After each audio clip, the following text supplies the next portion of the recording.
Binibidyo ka namin eh. Pakikita namin yung exercise mo, Father Tino. Ano eh? Ha? Yung ano? Asahan namin to pa rin mo, pangako mo. Oo, oo.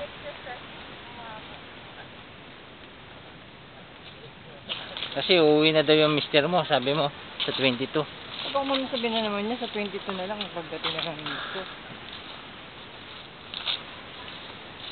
Ano na ngayon? 19. 22 na ata mo eh. 19. 19 na ngayon. 17 na rin eh.